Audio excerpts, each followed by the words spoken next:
There is a new pope. He is American and not very MAGA, which is just a little cherry because I just love watching them spiral. Laura Loomer is losing her mind on Twitter about how anti-MAGA the pope is. I don't really give a shit, but I am glad for the Catholics of the world that are probably so sick of Americans being nuts right now. They probably heard there's an American pope and they're like, oh my God. And hopefully he stands for immigrants and he stands for the marginalized. But let's look at what his Twitter can tell us about him. Put this up. Aaron Reichland Melnick has tweeted, the new pope didn't post once in 2024. In 2025, he posted 5 times. He criticized J.D. Vance's take on Jesus, posted an article critiquing Vance's statements on deportation policies, retweeted about the Pope's health twice, and retweeted criticism of Trump and Bukele's laughter at Abrego Garcia. These are some promising things because I'm sure when the world heard he's American, they're like, uh-oh. So, I mean, that's kind of a relief because I think that we need everybody to beat this authoritarian fascist regime. And there are a lot of American Catholics who are all about the compassion component of Christ. And then there's a lot of right-wing Catholics, like Supreme Court members, like Alito, that are so hard right, want to demonize criminals, super anti-gay. And so I'm glad that at least he seems open-minded and compassionate. Yes, when I first heard that it was an American, because I know Trump had specifically endorsed someone to be pope, that was my fear. Like, oh my gosh, the Catholics are now going to be right-wing MAGA. So this is encouraging to me. What's he doing endorsing a pope? He's putting pictures of himself as the what? Pope. Okay, let me tell you this. So, he was the speaker at Alabama, the graduation. So I go into my chat GPT and I said, did Alabama invite Trump to be the speaker? And chat GPT says, no. His office called the university and said he was going to do it. And I said, is this odd? And ChatGPT was like, it's incredibly odd. All of the other presidents in the past that have done this by invitation. So he's speaking at Alabama, and I think he's doing West Point or some other military academy. And it was all his idea. He wasn't even invited. So what the hell is he doing? He's not even Catholic. What the hell is he doing endorsing a pope? Okay, I just had to get that off my chest. All right, put up the next. All right. Patriot Take says the new pope isn't very MAGA. And he said he had tweeted, J.D. Vance is wrong. Jesus doesn't ask us to rank our love for others. And so this is good because J.D. Vance is a Catholic. And this is what's kind of weird about J.D. Vance. Like he's changed his name 5 times. Right. And then, that's weird. That's weird. I think people didn't make a big enough deal about that. That is weird. I don't either. We need to do a whole episode on that. We can. A grown adult changing their name. Yeah. Yeah. I mean, sociopath, smoky eye sociopath changing his name. So that's weird. But also, I think the late in life Catholic transfer over, it's a lot. Like if you want to be a Catholic, like it's not like evangelicals where it's like, I'm saved. Right. I walk down to the altar and that's it. Like you got to go to school. You got to go to class. You got to do a bunch of stuff to become a Catholic. And he's kind of like a late in life Catholic. And I think he has multiple personality disorder. J.D. Vance. He's got something. Do you remember when he was talking about Trump and bashing him and he had moral clarity on him, a never Trump guy, he's America's Hitler, yak, blah, blah. And now he's running around with eyeliner, and I mean, I just want to point out again for the record, it's one of the last people Papa Francis saw before. Right, let's not forget. Put up the next. Pope Leo, I think is what he goes by now. He also tweeted Pope Francis's letter, J.D. Vance's Ordo Amoris, and what the gospel asks of all of us on immigration. And so this is something that is, if the Catholic Church is taking a stance, and I think it's the most humane thing to do, to show compassion and kindness to immigrants. And you have J.D. Vance and Donald Trump wanting to send people to El Salvador. And the thing about that concentration camp in El Salvador, nobody leaves alive. Right. Nobody's getting released and rehabilitated. No. They're not even trying to rehabilitate them. And now they're wanting to send people to Libya. I mean, it's crazy town what they're doing to immigrants. And they've totally demonize them and dehumanize them. I'm not a religious person, but I think in order to fix this hijacking of religion that's happened in America, it's going to take people within the movement, Right. people that are existing Christians to call out the hypocrisy of it. So it's going to take the Catholic Church to call out the J.D. Vances, the Samuel Alitos on their breathtaking hypocrisy and deeply moral flawed approach to immigration, approach to marginalized groups, approach to the LGBTQ plus, because a lot of religious people, this is where like the hard right Catholics and the evangelicals kind of meld, MELD. They get myopically focused on these singular issues like abortion or gay marriage or gay people.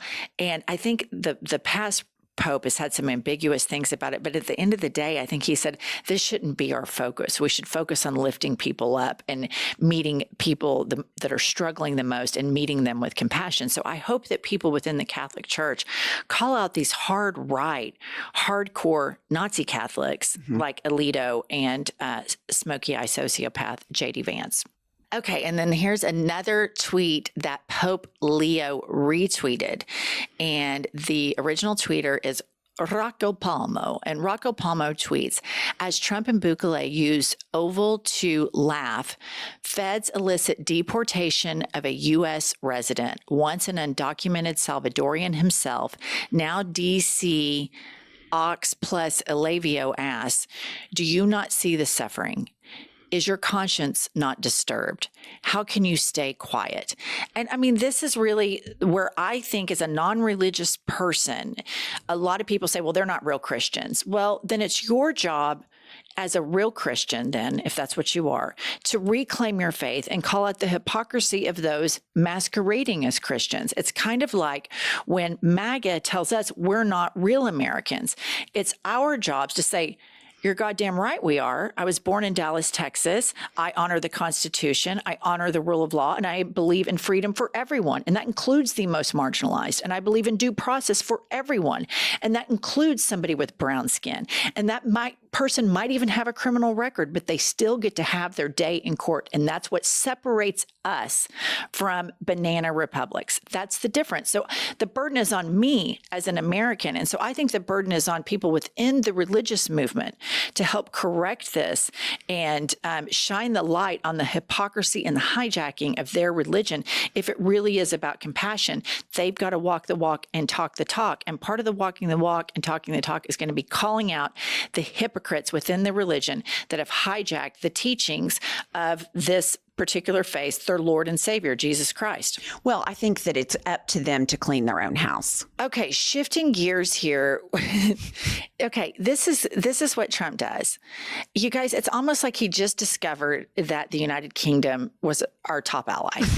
I mean, it's like he was today years old when he figured out, oh, the UK is a big ally for us. And so here is a complete sycophant Letnick. I mean, this guy, it's just unbelievable. He voluntarily emasculates himself on camera every chance he can get. He runs to the camera to do it. I'm surprised he hasn't broken an ankle on his way to do it. It is unbelievable. Play the clip. Really good about the deal. You've heard the Prime Minister. He feels really good about the deal, right? And we started at 10% and we ended at 10%. And the market for America is better. And this is a perfect example of why Donald Trump produced Liberation Day. People don't understand. He gets things done in a matter of time. This would have taken Jameson and I 3 years, maybe. And instead, we got it done in 45 days, certainly, because we work for Donald Trump. So, okay, he's a dipshit. And what he just said is it started at 10%. And then we settled the deal at 10%. And then he goes on acting like this is some great deal. What he fails to mention in here, which is the most important thing, is that while Trump did this voluntary faceplant of the United States of America, people in Britain in the United Kingdom are trying to figure out how to not buy our products. This little, oh my God, the art of the deal bullshit is the art of the faceplant. It is just so damaging. And I guess if you just are at the White House all the time, it's just everybody's beating each other off in a circle nonstop, talking about how great they are. And nobody hears the truth. Well, nobody tells the truth. Nobody hears the truth because there's no truth in the White House right now. And the reality is Trump is announcing these huge tariffs. I mean, for days, he's been bragging about his new announcement, and it's the exact same thing. Like, he sent the stock market, S&P, the dollar, in the shitter so he could do the exact same thing. It makes no sense. And Howard Luckman is an embarrassment to mankind. Okay, and then here's Trump talking about the ports being empty and how great he thinks it is. Business has slowed down, as you mentioned. In China. But we're seeing, as a result, the ports here in the U.S., the traffic has really slowed, and now thousands of dock workers and truck drivers are worried about their jobs. Yeah, no, that means we lose less money. Yeah, when I see that, that means we lose less money. Look, China was making over $1 trillion, 1.1 trillion, in my opinion. You know, different numbers from 500 billion to $1 trillion or $1 trillion. I think it was 1.1. I can't even hear it. This guy fundamentally doesn't understand. He doesn't trade. get it. No. He fundamentally doesn't understand it. He does not understand the cascading and generational impacts of how stupid he is. Sitting in that chair, in that office, and how much power his voice wields on markets, and then future generations 10 years from now, 10 years from today. If I'm a French person and I'm at work in the French government and the United States, MAGA's out, and there's some, centrist or center-left president that believes in democracy and all this stuff and is trying to make some big deal with us, military or financial, I'm going to say, here's my problem. 77 million of your citizens are total dipshits that voted for a criminal. And I just think I am terrified of doing business with you because you only have 2.5 more years. Oh, well, no, we fixed it. We've done this. Well, Trump came in and broke it all in 100 days. Right. So there's just this long-term damage that these people don't think about because they're so short-sighted, which this part right here, what we're about to review right here, this is unbelievable what he's doing. Play this clip. And if Mattel, I don't know, I'm not so sure. They also said they're the only country I've heard. They said, well, we're going to go counter. We're going to try going someplace else. That's okay. Let him go, and we'll put 100% tariff on his toys, and he won't sell one toy in the United States, and that's their biggest market. Okay.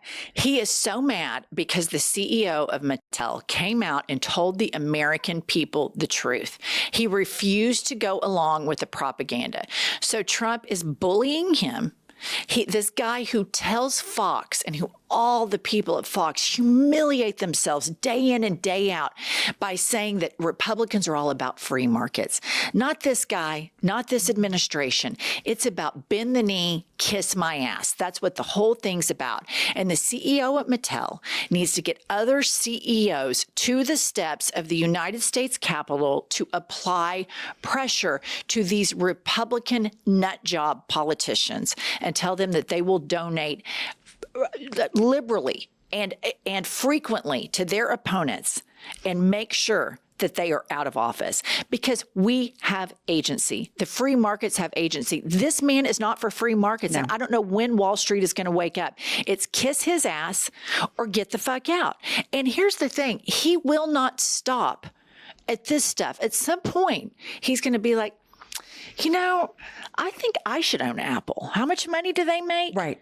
That's just how these things go. And everybody in the private sector is playing a very short, stupid game right now. And they need to get together because it's going to take people like us and private sector to apply pressure to this administration to get Congress to do their job. He needs to be impeached. This crypto stuff.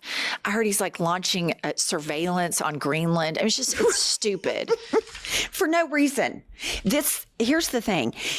People are losing their jobs. He rolled their eyes. That's what I noticed most as he was rolling his eyes. He calls Mattel a country and says he's going to tax it. Like, exactly what you said. That is communism. Full stop. It is. And this is just, I cannot understand why more business leaders have not come out And I don't know if their hands are dirty. You know, Amazon's under investigation. All of Elon Musk companies are under investigation. So that's why we know they're kissing his ring, because they are playing a very short-sighted game. Instead of paying their fines and moving on down the road and making sure that their company has sustained longevity, they're playing this stupid short-term game with a fascist. And the cascading effect of bankrupting the working class of the United States of America, it's just generational. It is. All right, that's all we have for today. We'll see you all later.